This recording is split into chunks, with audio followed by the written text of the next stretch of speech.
L'espace est sombre et vaste, et il vous veut définitivement du mal. Que nous parlons des rayons gamma ou du vide stellaire, ce qui vous attend dans l'obscurité du ciel, c'est la mort. Essayez de crier et personne ne va vous entendre. Retenez votre souffle et vous allez vous rompre les poumons. L'espace n'est pas aussi vite que vous le pensez non plus. Ses frontières ne cessent de s'étendre, des gouvernements rivaux mènent une guerre froide tandis que les sociétés avides se disputent des ressources précieuses. Les colons cherchent les étoiles et jouent avec leur vie. Chaque nouveau monde apprivoisé peut être un piège envoûtant, et il y a des choses qui se cachent dans l'ombre de chaque astéroïde, des choses étranges, différentes et mortelles. Des choses, un tant soit peu, aliens.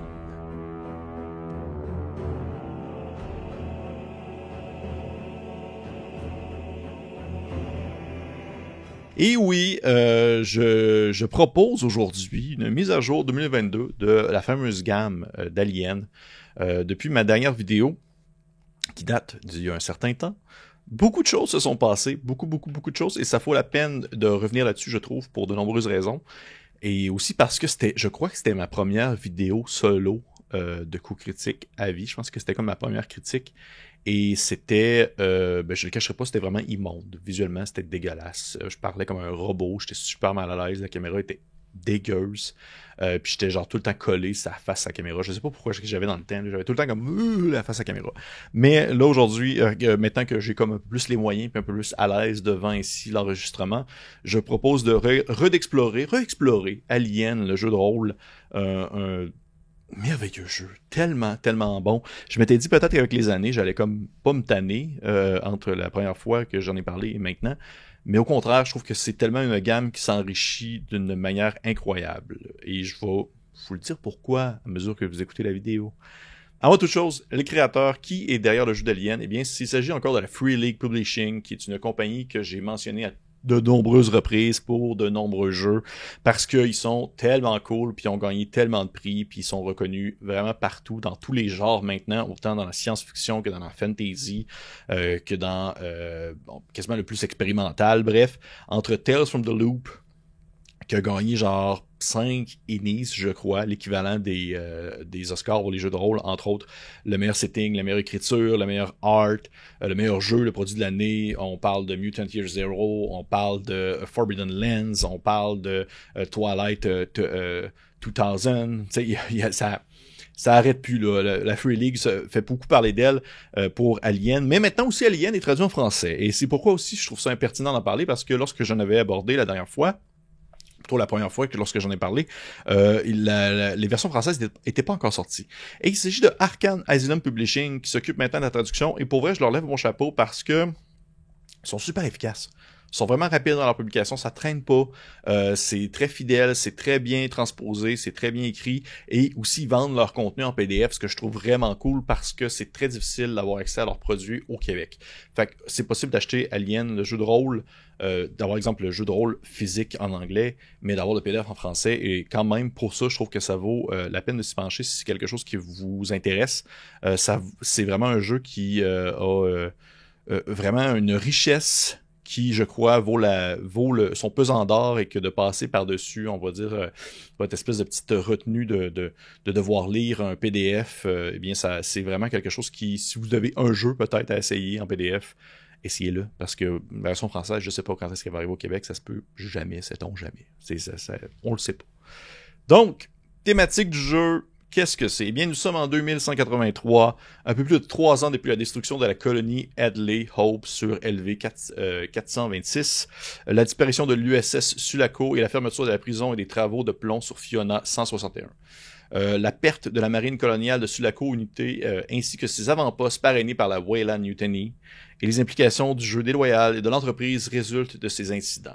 Ça a créé une espèce de climat de méfiance entre, bien sûr, l'entreprise, la grande entreprise, la Weyland Mutiny, ainsi que les Amériques Unies, les espèces de, on va dire, la Terre, en gros. C'est vraiment une période très, très dangereuse où vivre. Comme on peut s'imaginer, Alien, le jeu de rôle, reprend ici l'univers créé par Ridley Scott pour l'élargir à son plein potentiel. Donc, c'est utiliser les différentes ressources et les inspirations disponibles, vraiment autant dans les bandes dessinées que dans les différents ouvrages officiels licenciés de Alien. Donc, on n'est pas vraiment limité à uniquement genre Alien 1 dans un gros vaisseau, puis ça se déplace. Et c'était un peu qu'est-ce qui donnait une certaine crainte au début aux gens, les personnes. Je voyais beaucoup de commentaires en ligne qui disaient oui, mais qu'est-ce qu'on va faire dans Alien? Eh bien, là, c'est ça la beauté de la chose. Il y a énormément de choses à faire et énormément de choses à explorer. Donc, on s'imagine, c'est des grandes corporations, c'est un univers dangereux, c'est des colonies à risque, c'est des emplois en bas de l'échelle, des marines coloniaux, comme dans le second film de la franchise Aliens. Et bien sûr, la possibilité de rencontrer des bestioles qui faisant partie de la grande famille des xénomorphes. Ces espèces de gros monstres horribles qui ont le sang acide et qui ont une deuxième bouche qui leur sort de la première bouche et qui fait comme ça. Fait que pour vrai, oui, Alien tient son titre de cette forme de vie, mais le jeu ne se limite pas à ça et c'est pour ça que ça fait partie des nombreux éléments qui, je trouve, doivent être mentionnés pour démontrer qu'il y a autre chose à faire que de simplement mourir sous une patte d'alien, tout simplement, au final. Donc, système de jeu, en gros, les règles, c'est quoi? Eh bien, la Free League poursuit sa tradition de mise en œuvre de leur mécanisme de pool à D6, qui se nomme le Year Zero Engine. La méthode de résolution de base consiste à lancer un certain nombre de D6, dans le fond, des D à 6 faces, en fonction de compétences et d'attributs de votre personnage. Tout résultat de 6 étant un succès. Plusieurs succès permettent à votre personnage de faire des choses supplémentaires. Dans le fond, si maintenant vous débordez, vous demande, vous aviez un seul succès que vous étiez demandé pour pouvoir accomplir une action, vous en avez fait 4-5, admettons, ce qui est, on va dire, statistiquement peu probable, mais ça pourrait arriver. Eh bien, à ce moment-là, bien, vous faites des effets supplémentaires selon la compétence qui vous est demandée. Les personnages ont environ 4 attributs. Ils ont 4 attributs. On parle de l'agilité, la force, l'esprit et l'empathie. Et ça peut varier entre 2 à 5 lors de la création de personnages en fonction du choix de carrière que vous allez prendre. Dans le fond, c'est que vous pouvez autant jouer un Space Trucker, quelqu'un qui fait sa job de mécanicien dans l'espace, autant vous pouvez jouer un marine colonial qui a son gros gun dans les mains puis qui gonne des extraterrestres sans cesse. Il y a vraiment, encore une fois, beaucoup de possibilités de jeu. C'est à vous de voir qu'est-ce qui vous tente. Et c'est vraiment... autant je trouve que c'est un système qui a fait ses preuves. C'est un système qui a été de nombreuses reprises testé par le passé.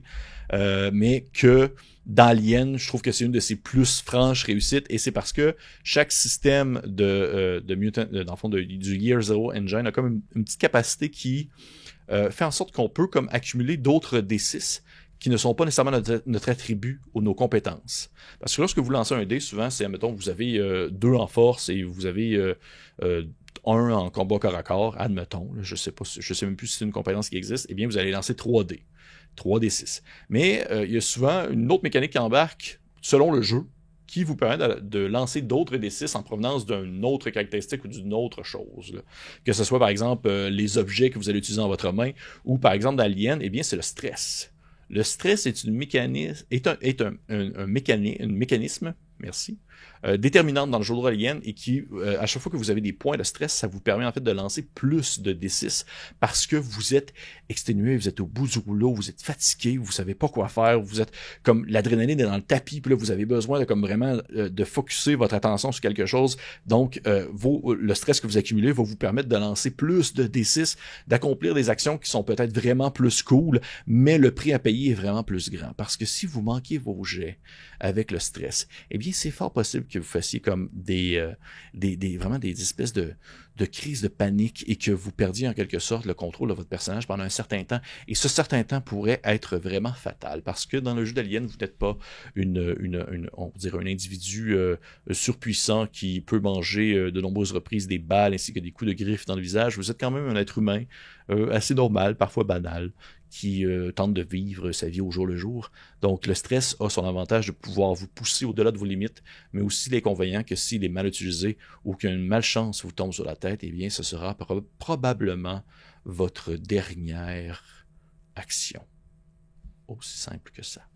Côté visuel, eh bien, c'est le même visuel que Symbaroum, entre autres, ou même The One Ring, qui est sorti récemment. C'est-à-dire des grandes illustrations sombres, un peu floues sur les traits, qui apportent un effet quand même assez inquiétant. Je trouve que Alien, c'est le jeu qui s'y porte le mieux. J'en avais parlé un peu dans mon jeu, ma critique de One Ring. Je trouve que des fois, c'est un peu trop sombre pour comme l'univers du Seigneur des Anneaux.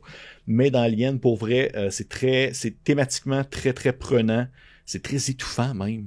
On s'entend, c'est pas hop la vie là, l'univers d'Alien, c'est pas les petites fleurs et les petits écureuils, le fun. Là, c'est quelque chose de très lourd et qui va nous mêler ou confondre un peu nos sens, et c'est un peu ça que les illustrations, je trouve, apportent. Et pour ma part, je trouve que c'est vraiment de toute beauté. Mais là, outre ça, tu sais, j'en ai parlé beaucoup, là, puis je parle, ça fait déjà au moins quasiment 10 minutes que je parle de ce jeu-là, des choses que vous savez probablement déjà. Mais là, c'est aussi la question de se poser, quoi de neuf? Qu'est-ce qui s'est passé, outre le livre de base, depuis le début de cette aventure gigantesque que représente Alien, le jeu de rôle? Eh bien, beaucoup de choses. Entre autres choses, j'ai ici en main le Starter Set d'Alien, qui est vraiment le kit de démarrage du jeu de rôle officiel, qui vous permet, entre autres choses, d'avoir un livre de règles d'à peu près une centaine de pages, qui vous permet d'expliquer le système de jeu très rapidement, avec les thèmes qui sont normalement abordés. Il y a un scénario complet d'environ 48 pages qui s'appelle le Chariot des Dieux, que j'ai déjà joué, qui est vraiment quand même très cool. Pour vrai, j'ai beaucoup apprécié. Mes joueurs aussi ont été ça finit très mal. Ça finit... En tout cas, de notre côté, ça a fini excessivement mal. Peut-être que pour vous, ça va bien finir, mais pour nous, ça a été vraiment une hécatombe totale. Il y a 5 personnages pré-tirés qui sont offerts à l'intérieur de cette boîte-là. Il y a une grande carte recto-verso de couleurs qui représente l'espace en l'an 2183, mais également aussi les plans nécessaires pour le scénario qui est offert dans la boîte. Il y a des marqueurs de jeu qui permettent de garder des traces des personnages, 56 cartes personnalisées qui représentent les armes, les objectifs personnels et pour l'initiative. Et un set de dés de base qui vous permet ainsi d'avoir vraiment les dés d'Alien pour pouvoir calculer les réussites sur les 6, pour pouvoir calculer aussi le stress, et qui sont conçus thématiquement pour le jeu. C'est une super boîte. Pour vrai, vraiment cool, parce que les éléments qui sont à l'intérieur, si vous les achetez, on va dire indépendamment, comme par exemple les dés et tout ça, ça va vous coûter quand même beaucoup plus cher, on va dire un petit peu par petit peu, au lieu d'acheter la boîte de base. Et déjà, la boîte de base, eh bien, c'est un beau kit de départ pour pouvoir vivre une aventure dans cet univers-là, explorer autant le design que on va dire la marchandise physique a une qualité indéniable, digne de la Free League, et j'apprécie beaucoup qu'ils font ça de plus en plus, d'avoir des espèces de box, des boîtes qui contient un paquet d'affaires et pas juste un livre, bien que j'aime beaucoup seulement aussi avoir mon beau livre papier. Eh bien, une boîte a vraiment son avantage, et elle est, encore une fois, elle est disponible en français de Arcane Asylum Publishing, que vous soit pour l'instant au Québec, ben on la commande en ligne, puis ça coûte un beau prix de shipping, ou vous pouvez l'acheter en français sur DriveThruRPG pour avoir l'ensemble des choses, dans le fond, de ce qui est offert dans la boîte, mais version digitale, c'est aussi possible, et c'est en français, fait que c'est le fun. Deuxième chose qui est sortie avec le temps, un autre truc vraiment très cool, il s'agit de le destructeur des mondes, ou en anglais Destroyer of the World, qui est je sais pas si c'est directement une référence à le créateur de la bombe atomique, mais peut-être, parce que c'est comme on dirait je m'éloigne, je m'en vais sur d'autres sujets. C'est un scénario complet pour Alien, encore une fois, qui est rédigé par un romancier, monsieur Andrew E. Gasca, qui est aussi lui qui a fait le Starter Kit. C'est une aventure où les joueurs vont, dans le fond, cette fois-ci, vraiment interpréter des marines coloniaux. Dans la première aventure, le Chariot des Dieux, c'est beaucoup plus c'est du space trucking. Là, on s'entend des espèces de camionneurs de l'espace qui font leur job. Là-dedans, on y va à coups de gun d'en face. C'est très, très, très action-pack, très cinématique, parce que, vous le saviez peut-être, je l'ai mentionné dans ma première critique, Alien peut se jouer en 2 modes. Un mode cinématique qui est beaucoup plus tourné pour des parties qui sont un peu plus courtes, et un mode un peu plus campagne pour des choses qui sont un peu plus longues, pour des mises en place qui sont un peu plus longues. C'est conçu pour environ 3 à 5 joueurs, plus bien sûr le DM, ou maman, comme elle est appelée en français, en clin d'œil à l'intelligence artificielle qui s'occupe des vaisseaux. Et c'est vraiment Ça se fait comme environ peut-être un peu plus que 3 séances, je trouve, pour ma part, pour l'avoir fait. C'était un peu plus que 3 séances de quelques heures. C'était pas une grosse aventure, sauf qu'encore une fois, il y a tout ce que contient l'ouvrage là-dedans. C'est vraiment super cool. Il y a autant les scénarios, les maps, dans le fond, les cartes encore une fois, bref, tout ce qui peut être utile autant pour le DM que pour les joueurs. Donc, des maps qui sont spécifiques pour les joueurs que ceux-ci peuvent regarder, qui n'ont pas nécessairement les indices ou les mots-clés du scénario qui sont imprimés dessus. Moi, je trouve que c'est encore une fois un très bel ajout. J'aimerais ça trouver comme des choses très négatives à dire sur Alien, mais je peux pas parce que c'est vraiment juste super bien fait. C'est vraiment bien réussi, puis je faisais partie de ces gens qui, au début, avaient un peu une crainte de comment est-ce que ça allait sortir, ce jeu-là, mais au final, ce n'est que satisfaisant et ce n'est que de l'excellent produit. C'est ça. Ensuite, également, il y a le manuel de terrain des marines coloniaux qui est sorti en français et en anglais. Oui, c'est vrai, il est sorti en français, il me semble maintenant, oui. Qui est un module qui vous permet, en fait, ce n'est pas seulement une aventure. Là, on parle vraiment, c'est une espèce de source book, comme on dit en anglais. Une espèce de livre qui va vous offrir tous les détails et on va dire les outils pour que vous puissiez vivre une aventure et faire vivre des aventures tournées vraiment vers les fameux marines coloniaux, ceux qui sont engagés pour aller protéger X endroits, défendre X colonies et tout ça. On parle de l'histoire de l'organisation, comment est-ce que jouer les marines avec des nouvelles options de jeu spécifiques pour les marines, comment est-ce que fonctionne la guerre à la frontière entre le contexte général et bien sûr les tensions qu'il peut y avoir entre différentes grandes entreprises qui vont engager des marines ou même des mercenaires. Il y a 6 scénarios qui sont proposés dans le livre. Il y a des factions qui vont vous expliquer un peu différentes factions de marines et un peu pour qui est-ce que vous pouvez travailler justement loin des grands territoires habités. Et c'est vraiment un fichu de gros livre. C'est gros comme le livre de base en fait. C'est vraiment un gros bouquin qui a pris un certain temps à sortir, mais qui, encore une fois, donne tout ce qu'il a donné. Malheureusement, je l'ai pas physique. J'aurais voulu comme le montrer devant la caméra, mais je l'ai seulement en PDF. Et encore une fois, disponible en français, bien sûr. Et pour la prochaine année, il y a Heart of Darkness, qui n'est pas encore sorti, qui est un autre scénario cinématique, qui est encore écrit par Monsieur Gasca. Et autant l'aventure peut être jouée de manière solo, elle sert aussi de conclusion à une saga qui rejoint, dans le fond, Le Chariot des Dieux, le premier scénario qui est dans Starter Kit, The Destroyer of World, qui est le scénario qui est dans Le Destructeur des Mondes, bien sûr, et Heart of Darkness. Ces trois-là peuvent être joués comme une longue campagne qui se suit et qui va ensemble dans un certain sens, mais que c'est aussi possible de la détacher et de jouer ça comme une aventure solo sans problème. J'aime beaucoup ça quand les compagnies font ça, de comme produire des aventures qui, d'une manière ou d'une autre, peuvent s'interconnecter ensemble sans grande difficulté, mais qui peuvent aussi être pris comme un bloc et jouer tel quel sans pour autant nous donner l'impression qu'il nous manque quelque chose en main lorsqu'on la vit. Dernière petite chose que je voudrais comme mentionner, que je trouve très cool, c'est que la communauté en ligne, elle est super riche d'Alien. Pour vrai, souvent, vous m'entendez souvent dans les vidéos, je vais encenser d'autres jeux qui ont le même style un peu qu'Alien, entre autres Mothership, que je parle vraiment beaucoup, et la communauté de Mothership est très cool, mais la communauté d'Alien, elle est vraiment chouette, autant du côté anglophone, et là, je vais aussi mentionner vraiment le côté francophone. Il y a un groupe Facebook, ou même plusieurs probablement, mais il y a un en particulier qui vraiment a une très belle richesse où les gens se posent des questions, se donnent des outils, vont même offrir des scénarios qu'ils ont fait maison pour pouvoir s'aider ou donner comme des idées de scénarios à jouer. C'est quelque chose que je trouve vraiment chouette et que j'ai pas nécessairement vu dans toutes les gammes de jeux de rôle traduites. Il y a vraiment une belle fanbase d'Alien, le jeu de rôle, qui se crée et qui permet d'un peu d'échanger avec d'autres passionnés, on va dire, de cette espèce de grand univers-là qui demeure, on va dire, assez complet et parfois un peu difficile à saisir si on veut vraiment aller dans les détails. Donc pour moi, ça vaut vraiment la peine pour vous selon moi, ça vaut vraiment la peine pour les intéressés d'aller jeter un coup d'œil là-dessus. Je vais peut-être mettre le lien en dessous de la vidéo, vous regarderez.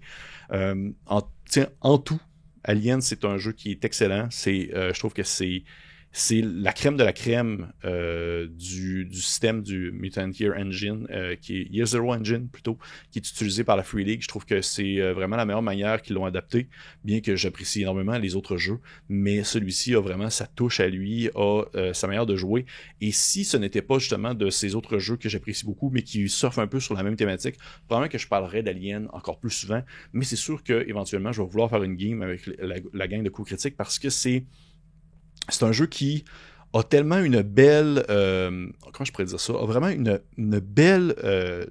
sa thématique, elle est palpable. On a vraiment l'impression de le vivre, on a vraiment l'impression d'être dans l'ambiance. Tous les outils que la Free League nous donne, que ce soit les cartes, que ce soit les plans, que ce soit, peu importe, les cartes ou autres, il y a vraiment une qualité indéniable côté qui ressort en fait de ces outils-là et qui favorise en fait l'immersion dans l'ambiance que peut nous offrir Alien. Fait que pour moi, c'est tellement gagnant là, de A à Z, et je vous encourage fortement à aller jeter un coup d'œil à ça si ça vous tente.